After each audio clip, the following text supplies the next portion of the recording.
1946 সালের 16ই আগস্ট মুসলমানদের জন্য পৃথক ভূমির দাবিতে একটি সাধারণ ধর্মঘটের ডাক দিয়েছিল মুসলিম লীগ।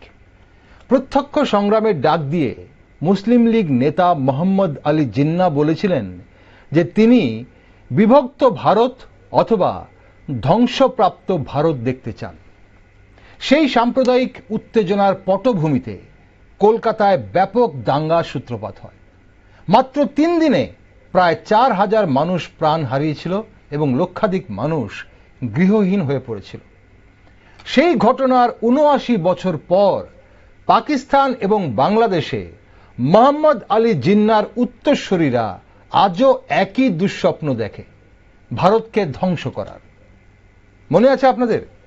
অপারেশন সিন্দুরের কদিন আগে ইউনিস ঘনিষ্ঠ বাংলাদেশের একজন প্রাক্তন সেনা বলেছিলেন, ভারত যদি পাকিস্তান আক্রমণ করে তাহলে বাংলাদেশের উচিত চীনকে সঙ্গে নিয়ে উত্তর পূর্ব ভারত দখল করে নেওয়া। গত ডিসেম্বর মাসে জিন্নাহর সেই উত্তরসূরিরা কখনো কলকাতা দখলের হুঙ্কার দিচ্ছিল তো কখনো আগরতলা দখলের। যদিও সবগুলোই ফাঁকা আওয়াজ, তবুও মনে আছে তো আপনাদের সেই কথাগুলো? কখনো ভেবে দেখেছেন কি যে দেশটাকে স্বাধীন করার জন্য ভারত সব রকম ভাবে সাহায্য করেছিল, সেই দেশে কেন আজ এত ভারত বিরোধী জিগির? ব্যবসা বাণিজ্য, চিকিৎসা, অর্থ সব দিক থেকে যে দেশটাকে ভারতবর্ষ বিগত 54 বছর ধরে সাহায্য করে যাচ্ছে, সেই দেশের একাংশ কেন ভারতকে বারবার অশান্ত করার কথা বলে চেষ্টা করছে? তবে সবচেয়ে বেশি চিন্তার বিষয় কি জানেন?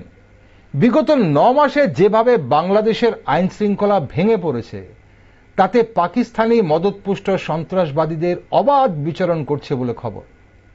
যেভাবে সন্ত্রাসীদের গলায় মালা পরিয়ে জেল থেকে ছাড়িয়ে আনা হচ্ছে, ভারত বাংলাদেশ কি আদৌ একটি গণতান্ত্রিক দেশ আছে নাকি, সেটার উপর অবশ্যই সন্দেহ প্রকাশ করছে অনেক বিশেষজ্ঞরা। পাকিস্তানের মতো সন্ত্রাসের কারখানা হয়ে উঠছে না তো বাংলাদেশ, সন্দেহ প্রকাশ করছেন অনেকেই।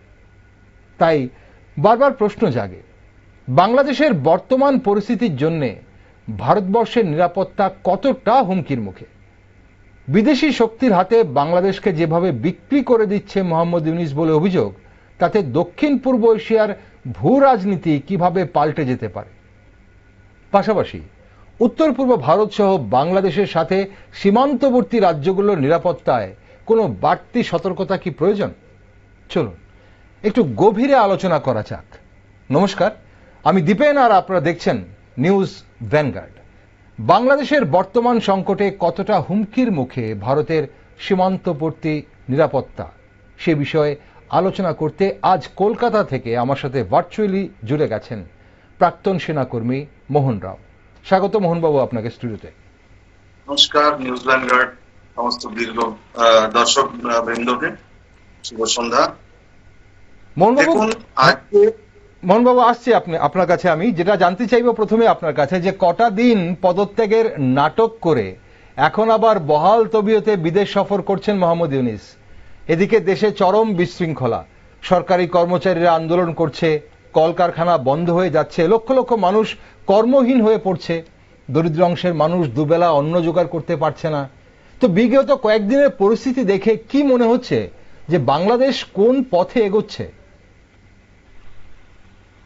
দেখুন, আমি স্পষ্টভাবে বলি, আমাদের দুর্ভাগ্য যে 1947 সালে যে দুটো টুকরো হলো ভারতের ধর্মের ভিত্তিকে, আর সেই ধর্মের ভিত্তিকে যে টুকরো হলো একটা পাকিস্তান, এবং তার সাথে সাথে পূর্ব পাকিস্তান সাথে লাগোয়া যে বাংলাদেশ আজকে আমরা দেখছি, এবং মুক্তি বাহিনীকে যেইভাবে আমাদের সরকার লড়াইয়ের মধ্যে সমস্ত সংসাধন সমস্ত ভাবে তাকে সহযোগিতা করে নিজের কয়েক হাজার সৈন্যকে হারিয়ে কয়েকশো ট্যাঙ্ক, জাহাজ, পানীয় জাহাজ সমস্ত কিছু আমরা লুজ করেছি। 56 এয়ারফোর্স, নেভি এবং আর্মির অফিসার আজও পাকিস্তানের বন্দি আছে। সেই বন্দিগুলোকে আমরা ছাড়াতে পারিনি। আমরা বলি তো ইন্দিরা গান্ধী আয়রন লেডি ছিলেন। ইন্দিরা গান্ধী যে 1971 সালে লড়াই 13 দিনের মাত্র সময়ের মধ্যে আমরা জয় করে বাংলাদেশকে জন্ম দিয়েছিলাম, এবং 93,000 সোলজার, ইতিহাসে আজ পর্যন্ত এত বড় মিলিটারি সারেন্ডার কোনোদিন কোন দেশ করাতে পারেনি। একদম, সেটা আমরা করে দেখিয়েছি, আমাদের সেনা করে দেখিয়েছে। তো সেই জায়গায় আমরা কি দেখলাম যে 93,000 সেনাকে আমরা এখানে খাইয়ে পরিয়ে 3 মাস রেখে কলকাতায় ফোর্ট উইলিয়ামের মধ্যে তাদেরকে একদম হুষ্টপুষ্ট বানিয়ে আবার আমরা ছেড়ে দিলাম। সে 93,000 এবারে 93 লক্ষ হয়ে গেছে, তারও বেশি হয়ে গেছে, তা কম না কিন্তু। একদম, কেন কি আমরা তাদেরকে ছাড়ার আগে আমাদের কাছে পুরো ছিল সময়, আমরা পাক অকুপাইড কাশ্মীরকে খালি করাতে পারতাম। আমরা আমাদের 56 আর্মি, এয়ারফোর্স এবং নেভির অফিসার যারা ওখানে বন্দী, যুদ্ধ বন্দী, তাদেরকে আমরা ছাড়াতে পারতাম। কিন্তু ইন্দিরা গান্ধী সেই সব কিছু না করে সিমলা সমঝোতা করে নিল। সিমলা সমঝোতার মধ্যে কি হলো যে আমরা যে বর্ডার আছে সেটাকে আমরা মেনে নিলাম। তারপরে আমরা মেনে নিলাম যে দ্বিপক্ষীয় বার্তাই হবে, ওখানে কোনো থার্ড পার্টি থাকবে না। মেনে নিলাম, সবকিছু মেনে নিলাম। কিন্তু আমরা সেই লড়াইয়ের মধ্যে কি পেলাম? নিজের সেনা হারালাম, নিজের জওয়ান হারালাম, নিজের জঙ্গি জাহাজ হারালাম, সমস্ত কিছু হারিয়ে একটা মৌলবাদী দেশ আমরা তৈরি করলাম, সেটা হচ্ছে বাংলাদেশ। সেটাও কিন্তু ধর্মের ভিত্তিকেই ওই দেশটা তৈরি হয়েছে। 28% হিন্দুরা 1971 সালের আগে বাংলাদেশে ছিলেন। সেখানে সর্বসম্পন্ন বাংলাদেশি হিন্দুরা ছিলেন। সেই বাংলাদেশি হিন্দুরা যখন 71 সালে লড়াইটা লাগে এবং পাকিস্তানের সেনা এবং সেখানকার মৌলবাদীরা যে নারকীয় অত্যাচার আমাদের হিন্দু বাহিনী, হিন্দু মা বোনেদের উপরে আনলো, সেই হিন্দু মা বোনেরা বাংলাদেশকে ছেড়ে ছেড়ে আসাম, ত্রিপুরা, পশ্চিম বাংলা, এই সমস্ত রাজ্যের মধ্যে রাতে অন্ধকারে নদী নালা পেরিয়ে তারা সমস্ত কিছু ছেড়ে, ভিটে বাড়ি ছেড়ে তারা এসে গেল বাংলা, পশ্চিম বাংলা এবং ত্রিপুরা এবং আসাম। এটা আমাদের দুর্ভাগ্য। এটাই আমাদের ইতিহাসের সবথেকে বড় ভুল হলো যে আমরা বাংলাদেশ করলাম, সেখানে নিজের হিন্দুদের রক্ষার জন্য ইন্দিরা গান্ধী কোনো পদক্ষেপ নিল না। তারপরে আমরা বাংলাদেশকে খোলা রাস্তা দিয়ে রেখে দিলাম। বর্ডারটা পুরো open, Tripura border open, Assam border open, পশ্চিম বাংলার বর্ডার ওপেন। আজকে ভারতে প্রায় 6 কোটি বাংলাদেশি অনুপ্রবেশ এবং রোহিঙ্গিয়াদের অনুপ্রবেশ। সারা ভারতবর্ষে ডেমোগ্রাফি চেঞ্জ করছে। তারা কোথা থেকে ঢুকছে? এই পশ্চিম বাংলার থেকে, যেখানকার সরকার পুরো এই সমস্ত অনুপ্রবেশের জন্য তাদেরকে সমস্ত ব্যবস্থা, তাদের আধার কার্ড, তাদের ভোটার কার্ড, তাদের রেশন কার্ড, তাদের থাকা, এরা এখান থেকে মাত্র এই বিগত পরশুদিন দিল্লিতে কয়েকজন বাংলাদেশিকে ধরা হয়েছে। মাত্র 5,000 টাকা খরচা করে তারা বাংলাদেশ থেকে বেরিয়ে দিল্লি পর্যন্ত পৌঁছে গেছে। ভাবুন আমাদের দেশের ব্যবস্থা, আন্তর্জাতিক যে ব্যবস্থা আছে সেই দেশের ব্যবস্থা কোন জায়গা বিপন্ন। আমরা কোথাও দেখছি না যে কোথাও এই লোকগুলোকে আটকানো হচ্ছে, এই লোকগুলোকে জিজ্ঞাসাবাদ করা হচ্ছে। এটা একটা বড় আমাদের দুর্ভাগ্য। এটা খুব গুরুত্বপূর্ণ বিষয় আপনি যেটা বললেন যে মোহনবাবু, যে মাত্র 5,000 টাকা খরচ করে, ভারতীয় টাকায় হয়তোবা 5,000 টাকা খরচ করে বাংলাদেশ থেকে অনুপ্রবেশ করে দিল্লি পৌঁছে গেল।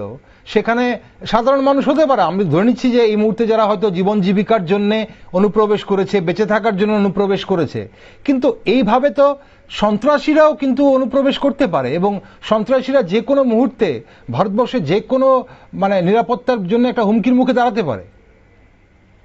দেখুন, এটা অত্যন্ত গম্ভীর বিষয়। কারণ আজকে যদি বর্ডার থেকে এইভাবে যদি রাতের অন্ধকারে যদি অনুপ্রবেশ হচ্ছে, তাহলে এই অনুপ্রবেশের দায় যতটা বিএসএফ ততটাই কিন্তু আমাদের রাজ্যের পুলিশ, সে যে কোনো রাজ্য, ত্রিপুরা হোক, আসাম হোক বা পশ্চিমবাংলা হোক।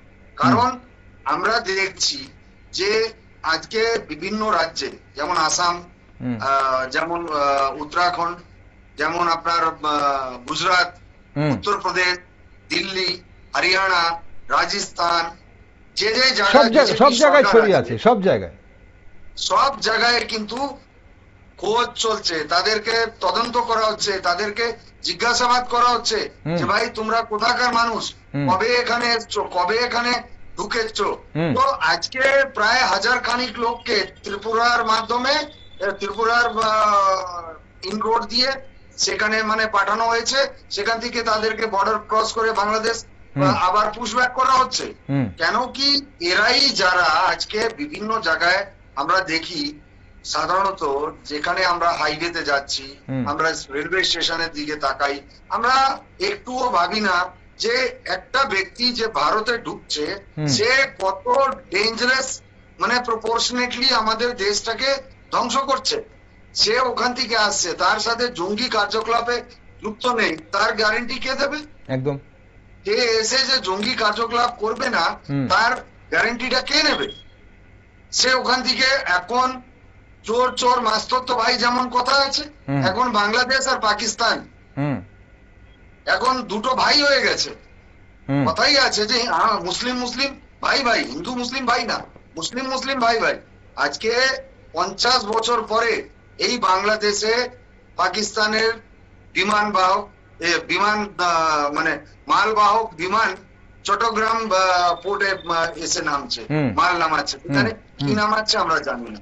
মানে চারিদিক থেকে ভারতকে কিভাবে ধ্বংস করা হবে, ভারতকে কিভাবে আঘাত করা হবে তার চিন্তা ভাবনা বাংলাদেশ থেকেও চলছে, এদিকে নেপাল বর্ডার থেকেও চলছে, ওদিকে আপনার পাকিস্তান থেকে চলছে। মানে আমাদের কোনো বর্ডার সুরক্ষিত নয়। আমরা 75 বছর অতিক্রান্ত, এই দেশটা স্বাধীন হয়ে 75 বছর অতিক্রান্ত হয়ে গেছি, কিন্তু দেশের সীমানা কোন সরকার, বিগতে যতগুলো সরকার ছিল সেই সরকারগুলো কিন্তু কোনো পদক্ষেপ নেয়নি যে আমরা ফুল প্রুফ বর্ডার সিস্টেম রাখবো। ঠিক সেটাই আপনার কাছে জানার চেষ্টা করছি মোহনবাবু। আমরা একটু যদি এই কথাটা আমরা অনেকের কাছেই শুনি যে আমাদের বর্ডারগুলো 100% সিকিউরড না, 100% ফুল প্রুফ না, যে অনুপ্রবেশ আমরা আটকে দিতে পারি। এখন আপনার কাছে দুটো প্রশ্ন আমার, আপনি আপনার মতো করে ব্যাখ্যা চাইব। আপনি ভারতীয় সেনার জন্য আপনি কাজ করেছেন, দেশের জন্য আপনারা জীবন বাজি রাখেন। এক হচ্ছে যে কি দেখলেন বাংলাদেশে এত ভারত বিরোধী জিগির কেন, ভারতের প্রতি এত বিদ্বেষ কেন বাংলাদেশের, বারবার কেন ভারতের দিকে আঙ্গুল তুলছে ইউনিস?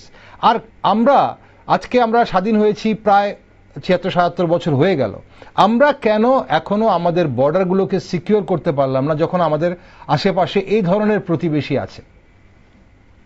দেখুন, এটা আমাদের দুর্ভাগ্য। আমি কি বললাম যে 76 বছর আগে যখন একটা দেশ রাতে অন্ধকারে দুটো ধর্মের ভিত্তিকে দুটো টুকরো করা হলো একটা অভিন্ন ভারতকে। আজকে পাকিস্তান, যে পাকিস্তানটা আলাদা হয়েছে, সে আমাদের প্রতিবেশী দেশ, কিন্তু সে প্রতিবেশী দেশের যে ভিতটা পড়েছিল সেটা প্রতিহিংসারই ভিত পড়েছিল। ভারতকে ডিস্টারবেন্স তারা সেদিন থেকে শুরু করেছে যেদিনে ভারত স্বাধীন হয়েছে। 46 সালে গ্রেট ক্যালকাটা কিলিং যেটা হয়েছে, সেই গ্রেট ক্যালকাটা কিলিং কে আটকাতে কে পেরেছিল? কেউ পেরেছে? কেউ পারেনি। সেই সময় যদি আমাদের হিন্দু হৃদয় সম্রাট গোপাল পাঁঠা যদি এসে না দাঁড়াতেন, যদি উনি এই উদ্যোগটা না নিতেন যে সমস্ত হিন্দুকে একত্র করে যে যেমন পারবে শক্তি হিসাবে তাকে রাস্তায় নামিয়ে সেই কাজগুলো করার জন্য, হিন্দুকে বাঁচানোর জন্য, রক্ষা করার জন্য সে যদি পদক্ষেপ না নিতেন, তাহলে আজকে কলকাতা পুরো হিন্দু বিহীন হয়ে যেত। 4 দিন যে তাণ্ডব চলেছিল, হিন্দু কাটো হিন্দু মারো, মানে মৃত দেহ তোলার মতন লোক কেউ ছিল না। পঞ্চম দিন থেকে যখন গোপাল পাঁঠা প্রতিঘাত করেছে, প্রতিশোধ নিয়েছে, যখন উল্টো আক্রমণ করেছে, যখন মৌলবাদীদেরকে কাটা পেটা চালু করলো, তখন গিয়ে সে তাণ্ডবটা থেমেছে। তখন মহাত্মা গান্ধী এসে বলছিলেন যে আমি মধ্যস্থতা করতে চাই, তখনই উনি বলেছিলেন, যদি আমার একটা নোকের মতনও যদি কোনো সিচুয়েশন থাকে যে আমাকে এখানে মধ্যস্থার জন্য আপনার নেতৃত্বে যদি বসতে হয়, আমি বসতে চাই না। কেন কি যে 4 দিন তাণ্ডব চলেছিল, তখন না মহাত্মা গান্ধী কিছু বলেছিলেন, না জওয়াহরলাল নেহরু কিছু বলেছিলেন। সুতরাং আমি বলবো যে দেশটাকে যেইভাবে বিভাজন করা হলো, সেই বিভাজনের সময়ই তো ভুল সিদ্ধান্ত নেওয়া হয়েছিল। যে একটা দেশকে আমরা বানালাম, সে দেশ হয়ে গেল মৌলবাদী দেশ। আরে ভাই, যখন আমার দেশে যখন মুসলমান পাকিস্তান হয়েছে তাদের জন্য, তাহলে এই দেশে মুসলমান কেন থাকবে?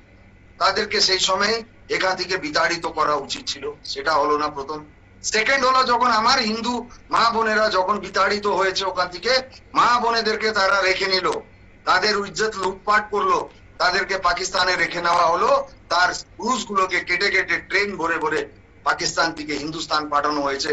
সেই বাঘা বর্ডার থেকে আমাদের ডেড বডি গুলো আসতো, ভরে ভরে ডেড বডি গুলো আসতো। সেগুলো কেউ কি প্রতিবাদ করেছে? কেউ প্রতিবাদ করেনি। আমরা এখান থেকে হিন্দু মুসলিম ভাই ভাই করেছি, আর তারা হিন্দু মুসলিম ভাই ভাই করেনি। তারা হিন্দু মুসলিমকে কাটো ভাই করেছে, কেটে কেটে তারা ভারতে পাঠিয়েছিল। আমরা শুধু ভাইচারা করে গেছি, তাই আজকে আমাদের এই সময় আসলো যে আমার উপরে তুমি আঙ্গুল তুলবে, আমার উপরে তুমি হামলা চালাবে, তাহলে তোমাকে প্রতি উত্তর আমরা দেব। আর সেই প্রতি উত্তর আমরা দিয়েছি। পাকিস্তানকে মাত্র 4 দিনে ঠান্ডা করে দিয়েছি।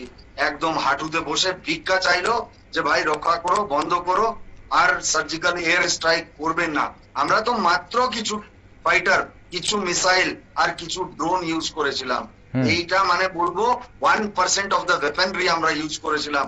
আমরা আইএনএস বিক্রান্তকে হিন্দু মহাসাগরে আমরা ডিপো মানে স্টেশন করে রেখেছিলাম। যদি সেখান থেকে আমরা একটাও যদি মিসাইল ছাড়তাম, তাহলে করাচি পোর্ট পুরো ধ্বংস হয়ে শেষ হয়ে যেত। আমরা তাকে শুধু ট্রেলার দেখিয়েছি, সিনেমা এখনো বাকি আছে। আর রইল কথা বাংলাদেশ, বাংলাদেশকে আমি এর আগেও আপনাদেরকে বলেছি, ইস্টার্ন কমান্ডের যে থিয়েটার যে আছে, তার যদি একটা ডিভ যদি মুভ করে, একটা ডিভিশন মুভ করলে বাংলাদেশ হাঁটুতে নেমে চলে আসবে। বাংলাদেশকে এমনি আমরা টাইট দিয়ে দেখে দিচ্ছি। বাংলাদেশের সাথে কোনো ব্যাপারিক মানে ব্যবসায়িক কোনো সম্পর্ক আর নেই। বাংলাদেশের কোনো পণ্য ভারতে বাই রোড ঢুকবে না, তাদেরকে পোর্টের মাধ্যমে ঢুকতে হবে। সেটাও হচ্ছে একটা কলকাতা পোর্ট, আর একটা হচ্ছে তোমার মুম্বাই পোর্ট। তাহলে ভাবুন যে মুম্বাই পোর্টে যে মালগুলো নামবে তার কস্টিং কি হবে। তার মানে ওখানকার যে ইন্ডাস্ট্রি আছে, ইন্ডাস্ট্রি পুরো ধুয়ে মুছে পরিষ্কার হয়ে গেছে। তার মানে এখন বাংলাদেশের প্রোডাক্ট বলুন, বাংলাদেশের লোক বলুন, তারা চিকিৎসা না পেয়ে বাংলাদেশের লোক ভারতে ঢুকতে পারছে না, তারা চিকিৎসা পাচ্ছে না। আমরা তাদেরকে যে জায়গায় টাইট দেওয়ার ছিল, আমরা সেই জায়গায় টাইট দিয়েছি। আগামী দিন বাংলাদেশকে যে ভাষায় বাংলাদেশ বুঝতে চায়, এই যে বলে না, এই যে এরা মানে শুধু কি মানে গিদার বাপ কি ভাড়া করবো, আমরা এটা করবো, আমরা সেটা করবো, এই কথাগুলোই পাকিস্তানের ডিফেন্স মিনিস্টার বলেছিল, পাকিস্তানের ইন্টেরিয়র মিনিস্টার বলেছিল, তার সেনা চিফ বলেছিল যে আমাদের মিসাইল গুলো আমরা সাজিয়ে রাখার জন্য রাখিনি, আমরা সেগুলো ভারতের জন্যই রেখেছিলাম। কটা মিসাইল আমাদেরকে মারতে পেরেছে। একটা বিষয় হচ্ছে যে আমরা অপারেশন সিন্দুরের পর আপনার কি মনে হয় বাংলাদেশ কি বুঝতে পারেনি ভারতের এই মুহূর্তে নতুন ভারতের যে শক্তি বা নতুন ভারতের যে স্ট্যান্ড, যে কোনো ধরনের সন্ত্রাসবাদকে ভারত মেনে নেবে না, ভারতের যে বার্তা একদম স্পষ্ট, সেটা বাংলাদেশ জানে না বলে কি আপনার মনে হয়? 1, 2, যে আমরা যখন বাংলাদেশ বলছি, বাংলাদেশের 18 কোটি মানুষকে বলছি, কিন্তু বিগত 53-54 বছর ধরে আমরা দেখেছি বাংলাদেশের সঙ্গে ভারতের একটা সুসম্পর্ক ছিল। বাংলাদেশের সবকিছুতে ভারতবর্ষ সাহায্য করত, সেটা খাদ্য হোক, আপনি চিকিৎসার কথা কিছুক্ষণ আগে বলছিলেন, চিকিৎসা হোক, অর্থ হোক, বা যেভাবেই হোক, বাংলাদেশকে সব দিক থেকে সাহায্য করার জন্য ভারত তৈরি ছিল। এবং বাংলাদেশের সিংহভাগ মানুষ এখনো ভারতবর্ষের এই যে কৃতজ্ঞতা স্বীকার করে। কিন্তু বর্তমানে বাংলাদেশের শাসন ক্ষমতা যাদের হাতে রয়েছে, তারা যে সিদ্ধান্তগুলো নিচ্ছে, সেই সিদ্ধান্তগুলোর ফলে তো বাংলাদেশের অনেক নাগরিকও কিন্তু তাদের সঙ্গে সহমত নয়।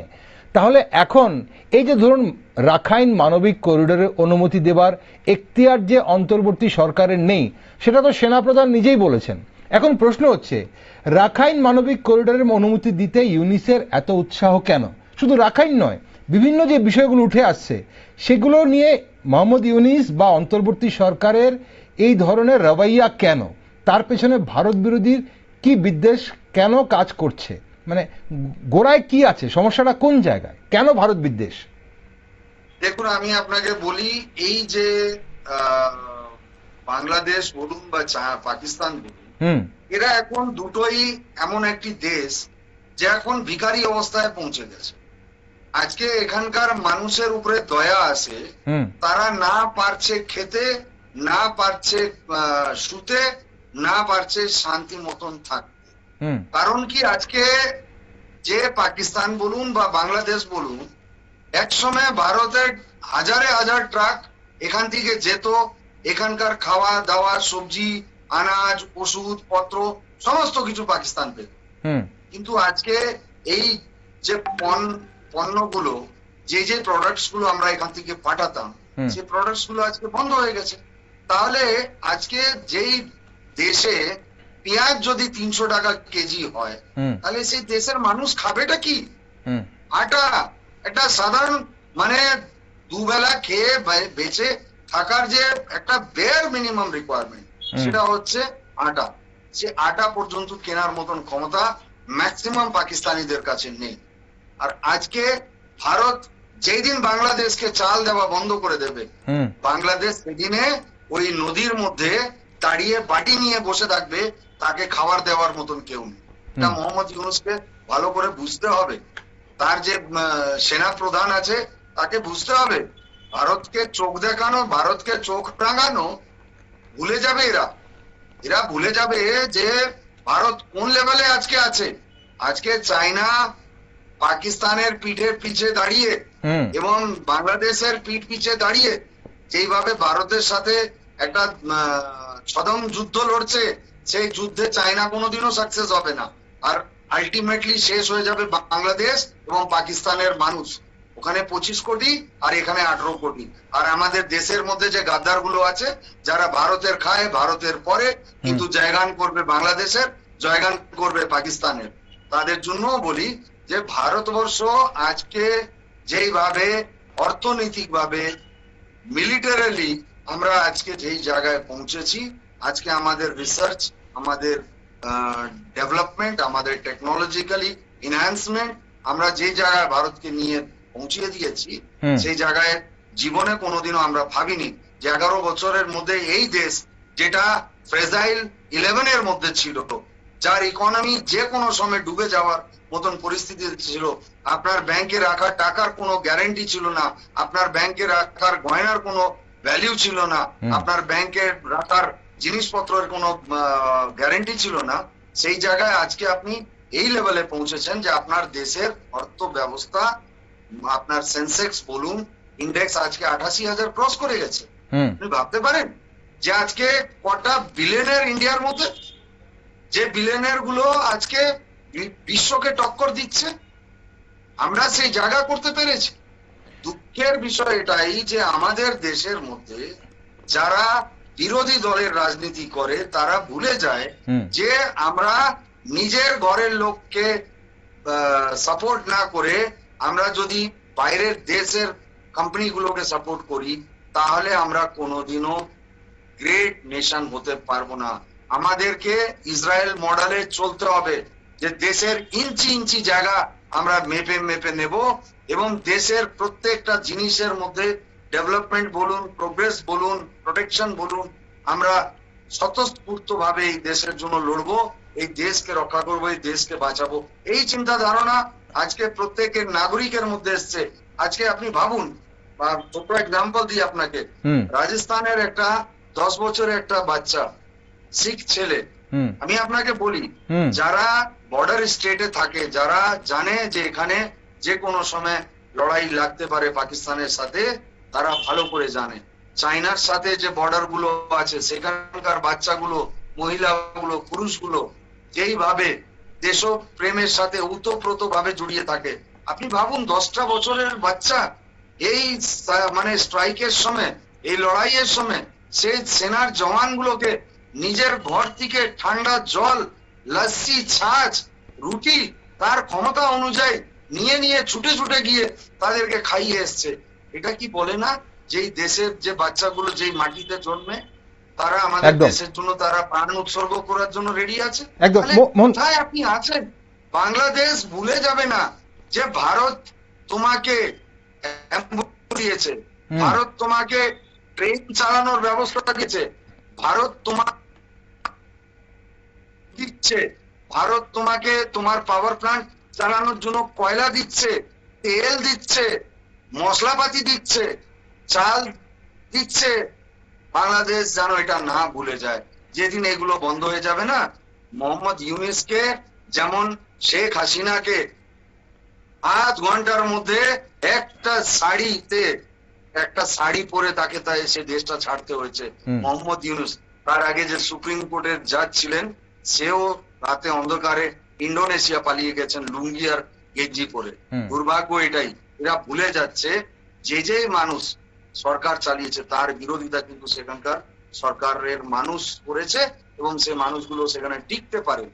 আর আজকে বাংলাদেশও সেই জায়গায় পৌঁছে যাচ্ছে। মোহনজি, আমরা একটু যদি আমরা আপনার কাছে জানতে চাই, একজন প্রাক্তন সেনাকর্মী হিসেবে চিকেন নেক নিয়ে বারবার কথা হয় এবং ভারতের এই যে উত্তর পূর্ব ভারতকে অশান্ত করার যে বারবার ইউনূস হুমকি দিয়েছেন, যদিও এগুলো ফাঁকা আওয়াজ ছিল, কিন্তু এখন প্রশ্ন হচ্ছে আমরা আমাদের অভ্যন্তরীণ নিরাপত্তার কথা ভাবছি, ভারত আমাদের নিরাপত্তার কথা ভাবছে। এখন হচ্ছে যে উত্তর পূর্ব আমরা দেখছি অরুণাচল প্রদেশকে চীন একটা ডিস্টার্ব করার, বরাবর একটা ডিস্টারবেন্স সৃষ্টি করার চেষ্টা চীন করছে। এই দিক দিয়ে চিকেন করিডোর নিয়ে মোহাম্মদ ইউনূস বারবার, ইউনূস এবং ওনার যে অন্তর্বর্তী সরকারের যারা উপদেষ্টারা আছেন বা ওনার অনুগামীরা বিশেষ করে, ওনারা বারবার এই বক্তব্য রাখছেন। এখন এখানে চিকেন নেকের খুব কাছাকাছি লালমনিরহাট যে বিমান ঘাঁটি রয়েছে, যেটা 1931 সালে স্থাপিত হয়েছিল, সেই নির্মাণ করা হয়েছিল, সেই বিমান ঘাঁটিকে আবার চালু করার প্রয়াস চলছে এবং বলা হচ্ছে যে চীনের প্রতিনিধিরা এসে দেখে গেছেন, চীনকে এখানে বিমান চলাচল করবার জন্য পারমিশন দিচ্ছে বাংলাদেশ, হয়তো পাকিস্তানকেও দেবে। এখন নিরাপত্তার জন্য ভারতও তৈরি হচ্ছে, ত্রিপুরা রাজ্যের যে কৈলাস শহরে যে বিমান ঘাঁটি রয়েছে সেই বিমান ঘাঁটি পুনরায় চালু করার কথা উঠছে। এখন প্রশ্ন হচ্ছে, অপারেশন সিন্দুরের পরও কি হুঁশ ফেরেনি মৌলবাদীদের? আর আমাদের এই জায়গাটা চিকেন নেক নিয়ে আমাদের কি আদৌ কি, আপনি একজন সেনা হিসেবে আপনার কি মনে হয়, ভারতের নাগরিকদের আদৌ কি কোনো ধরনের টেনশন করার জায়গা আছে? দেখুন, প্রথমে তো বলি, ভারতের সমস্ত নাগরিকদেরকে একটা জিনিস মাথায় রাখতে হবে যে আজকে আমরা যে জায়গায় অপারেশন সিন্দুরের মাধ্যমে ভারতের যে রণকৌশল সেটা আমরা ভারতকে দেখিয়ে দিয়েছি। ভারতের মানুষ সেটাতে স্বতঃস্ফূর্তভাবে ভারতীয় সেনাকে স্যালুট করেছে, তারা তার জন্য কুর্নিশ জানিয়েছে, অনেক অনেক ধন্যবাদ জানিয়েছে সমস্ত মানুষ। এইবারে বলি, আবার যদি বলা হয় যে ইতিহাস সবসময় কটু হয়, বাস্তবে ইতিহাস কটু। কারণ 1971 যখন আমরা যুদ্ধটা জিতেছি, কি ইন্দিরা গান্ধীর কাছে এইটুকু ভিশন ছিল না যে উনি ভাবতেন যে আমার যে সীমাবর্তী যে জায়গাগুলো আছে, কোন জায়গায় আমরা এই জায়গাগুলোকে কভার করব, এই জায়গাগুলো আমার নিজের দেশের মধ্যে নেব? তখন কি ওখানে কোনো এমন সরকার ছিল যে তোমাকে আটকাতে পারতো বা তোমাকে বলতো না তুমি এটা করতে পারবে না? তোমার বদৌলতে, তোমার ক্ষমতায় একটা দেশ তৈরি হচ্ছে, তুমি তোমার জায়গা বুঝে নিতে পারলে না? তুমি ওখানকার হিন্দু যারা মাইনরিটি, পাকিস্তান তো দেখেই নিলে যে ওখানে হিন্দুদের কি অবস্থা করে রেখেছে পাকিস্তান। তাহলে হিন্দুদের চিন্তা ইন্দিরা গান্ধী কেন করেনি? ইন্দিরা গান্ধী সেই চিন্তা যদি করে থাকতো, তাহলে 27% যে হিন্দু বাঙালিরা ছিল তাদের জন্য একটা আলাদা প্রান্ত বা একটা আলাদা জায়গা করে দেওয়া যেতে পারত। তাদেরকে ওখানে থাকা এবং তাদের ব্যবস্থা সেই সময় যদি ইন্দিরা গান্ধী চিন্তা ভাবনা করে যদি করতো এবং বর্ডার সেই সময় ডিমার্কেশন করতো, চাইনা চিকেন নেক যেটা ছিল সেই চিকেন নেকটাকে ব্রড করে আজকে আমরা টাইগার নেক করে নিতে পারতাম। সেই জিনিসটা করলেন না ইন্দিরা গান্ধী।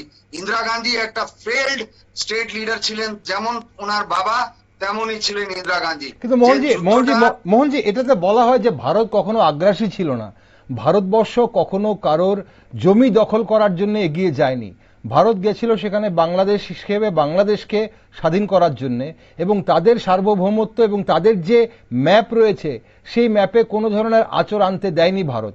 এখন সেই ভারতকে কোনো ম্যাপ ছিল না, কোনো ম্যাপ ছিল না। বাংলাদেশ যখন তৈরি হয় তখন কোন ম্যাপ ছিল? বাংলাদেশ পূর্ব পাকিস্তান একটা পার্ট ছিল, আর সেটা তো ভারতের সাথে ছিল। এই আজকে যদি কেউ বলে যে বাংলাদেশ আলাদা কোনো পৃথিবী থেকে অন্য জায়গা থেকে এসে এখানে দেশ হয়েছে, তাহলে ভুল বার্তা। এখানে ভুলটা তো ইন্দিরা গান্ধী এবং তার সরকার করেছে।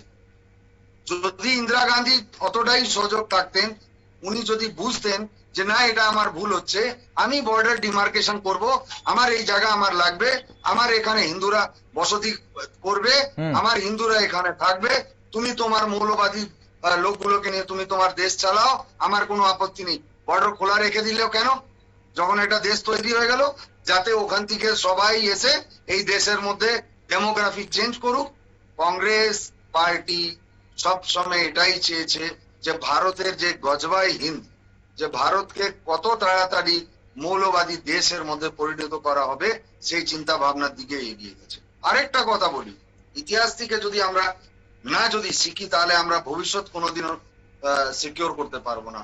1962 যখন ইন্ডিয়া চায়না অ্যাগ্রেশন হয়, সেই সময় তার কিছুদিন আগে চায়নার প্রেসিডেন্ট যে চিফ ছিলেন শাওলিন, তাকে ভারত ডেকে আনে। ভারতের সমস্ত যে ডিপো গুলো ছিল যেখানে অস্ত্র শস্ত্র তৈরি করার কথা, আমাদের যে জায়গাতে আমরা বোমা অস্ত্র তৈরি করব, যেখানে বন্দুক তৈরি করব, সেখানে গুলি তৈরি করব, সেই অর্ডিন্যান্স ডিপো গুলোতে নেহেরু কি তৈরি করাচ্ছিলেন? গাঁয়েতি এবং বেলচা এবং কৃষি জাতীয় জিনিসগুলো সেখানে তৈরি হচ্ছে আপনার অর্ডিন্যান্স ডিপোতে। এটা ইতিহাস আছে। আর সেই ব্যক্তিকে এনে তুমি দেখাচ্ছ যে আমার এই ডিফেন্সে এই প্রিপেয়ারনেস আছে। কেন তুমি 62 হেরেছো? চায়না কি সেই সময় মজবুত দেশ ছিল ভারত থেকে? একদম মজবুত ছিল না। কিন্তু তোমার নীতি এবং তোমার সিদ্ধান্ত, হিন্দি চিনি ভাই ভাই, রাতে অন্ধকারে হিন্দি চিনি ভাই ভাই বলতো, 5 কিলোমিটার ভেতরে ঢুকে চলে আসতো। এইভাবে রোজ হিন্দি চিনি ভাই ভাই সকালবেলা হতো, চুপচাপ তারা একদম বসে আছে, তাদের কোনো মুভমেন্ট নেই। আর যেই রাত সন্ধ্যা 6টা বাজতো, তখন হিন্দি চিনি ভাই ভাই হতো বন্ধ, আর ধীরে ধীরে ধীরে ধীরে তারা 1 কিলোমিটার 2 কিলোমিটার ভেতরে চলে আসতো রাতে অন্ধকারের মধ্যে। এইভাবে আজকে 48,000 স্কোয়ার কিলোমিটার অরুণাচল থেকে উত্তরাখণ্ড পর্যন্ত চায়না কভার করে বসে আছে। এটা কার দোষ? এটা হচ্ছে কংগ্রেসের দোষ। আজকে যদি কোনো কংগ্রেসি ভাই এই জিনিসগুলোকে শুনছে, তাহলে তাদের কষ্ট লাগা উচিত না। তখন আমাদের বর্ডার, আমরা বর্ডার, আপনি ভাবুন তখন সেনা কি করেছে? তখন সেনা যখন দেখছিল এইভাবে চীন ঢুকছে, সেনা কি তখন ব্যাপারটা বুঝতে পারেনি? তখন সেনার কাছে কিছু ছিল না, সেনার কাছে কোনো অস্ত্র শস্ত্র ছিল না। আমার বাবা 1962 সালে অরুণাচলে নেফা বর্ডারে পোস্টেড ছিলেন। সেই সময় সেনার কাছে 303 হাতিয়ার রাইফেল, সেনার কাছে ঠান্ডায় পরার জন্য মোজা ছিল না, গরম মোজা ছিল না, গায়ে দেওয়ার জন্য জ্যাকেট ছিল না। আপনি রাইফেল চালাবেন কি করে? আর সেই সময় চায়নার কাছে SLR 7.62 mm এর রাইফেল, যেটা পরবর্তীকালে ভারতের সেনাবাহিনীতে আসে। তো এই অস্ত্র নিয়ে আপনি চীনের সাথে লড়তে পারবেন? লড়তে পারলেন না। আপনি কন্টিনিউয়াসলি নিচে চলে আসলেন। আমি স্যালুট জানাই যশবন্ত বাবাকে এবং আমাদের সিকিমে যে বাবা আছেন যোগীন্দ্র বাবাকে। এদের অদম্য সাহস, এদের সে রণনৈতিক কৌশলের জন্য আজকে চায়না তেজপুর পর্যন্ত এসে গেছিল। সেই যদি 72 ঘন্টা যদি চায়নাকে যদি আটকানো না হতো সেলা বর্ডারের টপে, তাহলে কিন্তু কলকাতা পর্যন্ত দখল হয়ে যেত চায়নার তরফ থেকে। আপনি ভাবতে পারেন এই কংগ্রেস পার্টি দেশকে বিভাজন করলো, চোখ বন্ধ করে কে কোথায় গেল। আপনি কেন কর্তারপুর সাহেব করিডোর, যেটা হিন্দু শিখদের একটা বড় একটা ধর্মীয় সংস্থান, সেটাকে কেন আপনি ভারতের অন্তর্ভুক্ত নিলেন না?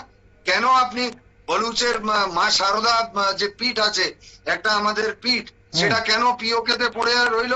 কেন আপনি 93,000 কে দিয়ে আপনি পিওকেটা রিটার্ন নিলেন না? কেন আজকে আমাদেরকে ভাবতে হচ্ছে যে আমরা পিওকে নেব বলে? আর পিওকে আমরা নেব, ঠিক আছে, পিওকে যে মৌলবাদী সন্ত্রাসবাদীরা আছে তাদেরকে আমরা কি করব? আর একটা কাশ্মীর তৈরি করব, যে কাশ্মীর আজকে আমাদের 26টা সেনানি গুলো মারা গেছে। ওকে মোহনবাবু, আমার অনুষ্ঠানের সময় ফুরিয়ে আসছে। মোহনবাবু, আমার অনুষ্ঠানের সময় ফুরিয়ে আসছে। একটা বিষয় আপনার কাছে জানতে চাইবো, আপনি যুদ্ধের কথা বলছেন, 71-এর যুদ্ধের কথা বারবার উঠে আসছে। এখন যে কোনো আলোচনায়, বাংলাদেশ নিয়ে যে কোনো আলোচনায় 71-এর যুদ্ধের কথা উঠে আসে। এখন বাংলাদেশ থেকে অনেকেই বলছেন যে মুক্তিযুদ্ধ শেষ হয়নি, বাংলাদেশ বর্তমানে গৃহযুদ্ধের দিকে এগিয়ে যাচ্ছে। যৌথ বাহিনীকে, মানে ভারতের সেনা এবং বাংলাদেশের সেনা মিলে যৌথ বাহিনী, মুক্তিযুদ্ধ মিলে যৌথ বাহিনী, যারা 71-এ বাংলাদেশকে স্বাধীন করেছিল, সেই যৌথ বাহিনীকে আবার বাংলাদেশকে স্বাধীন করতে হবে। কি মনে করেন, 1971-এর মতো পরিস্থিতি কি আবার সৃষ্টি হতে পারে? ভারতীয় সেনা কি একই পথে হাঁটবে আবার? দেখুন, যদি সেরকম যদি সিচুয়েশন আসে, যেরকম পরিস্থিতি, কেন কি একটা দেশের মধ্যে একটা দেশের সেনা যাওয়া মানে সেটা ডিক্লেয়ার্ড ওয়ার হয়। আর একটা ডিক্লেয়ার্ড ওয়ার একটা দুর্বল দেশের সাথে যদি কোনো শক্তিশালী দেশ লড়ে, যেমন আজকে রাশিয়ার সাথে ইউক্রেনের যুদ্ধ লেগে আছে, আজকে প্রায় 4 বছর হতে চলেছে এই লড়াইটা। এই লড়াইটা শেষ হচ্ছে না। কেন শেষ হচ্ছে না? যে রাশিয়া আমেরিকাকে চ্যালেঞ্জ করার মতন ইকোনমিক্যালি পাওয়ারফুল স্ট্রং একটা দেশ তৈরি হচ্ছিল। কোল্ড ওয়ারের সময় রাশিয়াকে চাপ আমেরিকা ভেঙে দিল। এবং আজকে ভারতবর্ষ যেভাবে এগিয়ে যাচ্ছে, ফ্রেজাইল 11 থেকে 4th largest economy in the world, জার্মানির থেকে কিছুটা মানে $150 বিলিয়ন আমরা কম আছি, আমরা আজকে 4th লার্জেস্ট ইকোনমি। তো আগামী 30 সালের মধ্যে আমরা 3rd লার্জেস্ট ইকোনমি হয়ে যাব জার্মানিকে পেরিয়ে গিয়ে। তাহলে এই জিনিসটা ভারতের যে যে পদক্ষেপ আজকে দেশের লিডারশিপ নিয়েছে, সেই পদক্ষেপ গুলো কিন্তু আজকে ফলীভূত হচ্ছে। আজকে যে কাজগুলো উনি করেছেন, সেই কাজগুলোর জন্য আজকে ভারতবর্ষ শক্তিশালী হচ্ছে। আজকে আমরা ডিফেন্স, আপনি ভাবুন, পাকিস্তানের ডিফেন্স যে বাজেট, পাকিস্তানের টোটাল যে জিডিপি আছে তার বেশি আমরা রাফেল ফাইটার কিনেছি টাকা দিয়ে, প্রায় 72,000 বিলিয়ন ডলার দিয়ে আমরা রাফেল ফাইটার কিনেছি।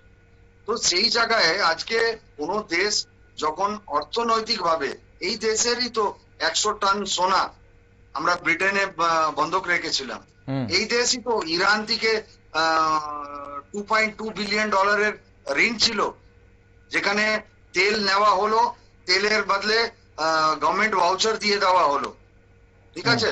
তো সেই টাকাগুলো এই সরকার শোধ করেছে এবং টাকার বিনিময়ে চাল দিয়েছে, আর তেলের যে তেল কেনা হলো সেই ঋণটা শোধ করেছে।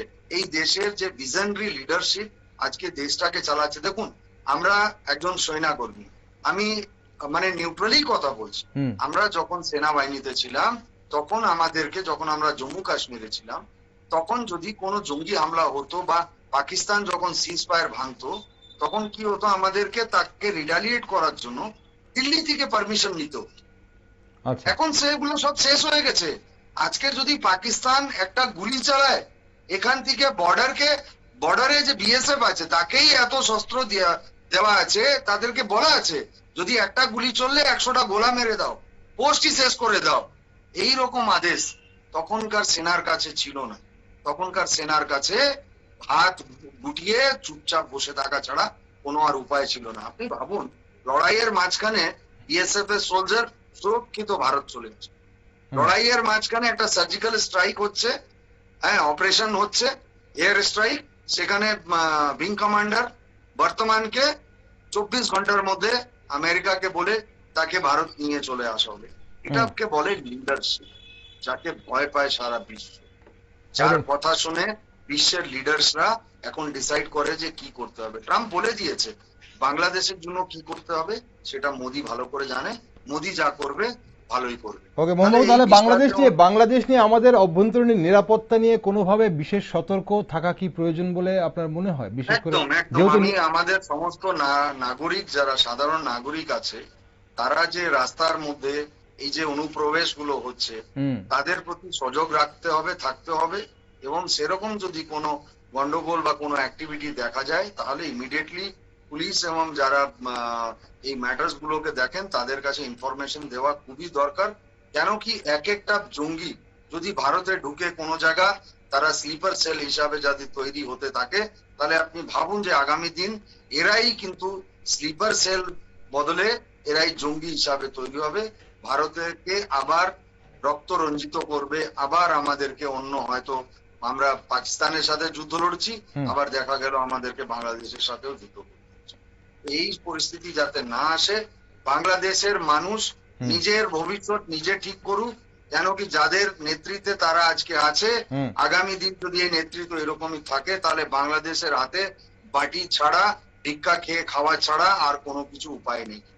তাদের কাছে চালও নেই, কেন চারিদিকে নদীর এবং সমুদ্রের মাঝখানে বাংলাদেশ, সেখানে কোনো চাল হয় না। ভারত যদি চাল না পাঠায় তাহলে আর না খেয়ে মরে যাওয়ার মতো। একদম আগের হাল যেভাবে যায় পেছনের হালও সেভাবেই যাবে। আজকে আদানি যদি ঝাড়খণ্ডে ইলেকট্রিসিটি বন্ধ করে দেয়, তাহলে এমনিতেই মোহাম্মদ ইউনিসের বাড়িতে বিদ্যুৎ জ্বলা বন্ধ করে দেবে, যেমন আজকে পাকিস্তানের জল বন্ধ, পাকিস্তানের লোকেরা হাহাকার করছে। সুতরাং ভারতের সাথে পাঙ্গা না নিলেই বাংলাদেশ এবং পাকিস্তানের জন্য মঙ্গল হবে, এটাই আমার কথা। অসংখ্য ধন্যবাদ মোহনবাবু, খুব গুরুত্বপূর্ণ আলোচনা করলেন আপনি আজ। অসংখ্য ধন্যবাদ সঙ্গে থাকার জন্য। ধন্যবাদ, শুভরাত্রি সবাই। নতুন ভারতের বার্তা স্পষ্ট দর্শক বন্ধুরা, আমরা সবাই জানি ভারত কি করতে পারে। আমার দেশ ভারতবর্ষ যে 1962-তে নেই, আমার দেশ ভারতবর্ষ যে 1970 কিংবা 71-এ নেই, সেটা আজ সবাই জানে। ভারতবর্ষের শক্তি শুধু পাকিস্তান বা বাংলাদেশ নয়, চীন দেখেছে, মার্কিন যুক্তরাষ্ট্র দেখেছে, গোটা বিশ্ব দেখেছে। তবে একটা কথা আমরা সবাই বলি যে বাংলাদেশ, পাকিস্তান যেমনই হোক না কেন, বাংলাদেশ কোনোভাবেই ভারতের শত্রু নয়, শত্রু ছিল না, আজও শত্রু নেই। বাংলাদেশের মানুষের সাথে ভারতের কোনো ধরনের শত্রুতামি নেই, এটা প্রত্যেক ভারতবাসী বিশ্বাস করে। কাঁটাতারের ওই পারের মানুষগুলোর ওপর এপারের মানুষগুলোর হৃদয়ে বরাবর একটা অন্যরকম স্থান রয়েছে। আমি সবসময় বলি কথাটা, আবেগ রয়েছে। 47-এর আগে তো দেশটা একই ছিল, আর 1971-এ পাকিস্তানের হাত থেকে বাংলাদেশকে স্বাধীন করার পর থেকে ভারত নানানভাবে বাংলাদেশকে সাহায্য করে আসছে।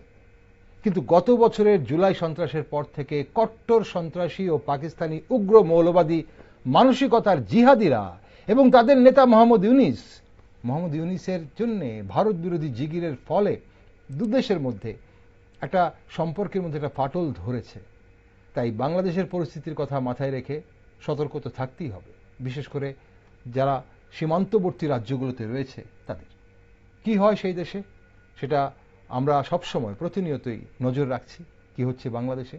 আর আপনারা সব খবর দেখার জন্য চোখ রাখুন শুধুমাত্র নিউজ ভ্যানগার্ডে।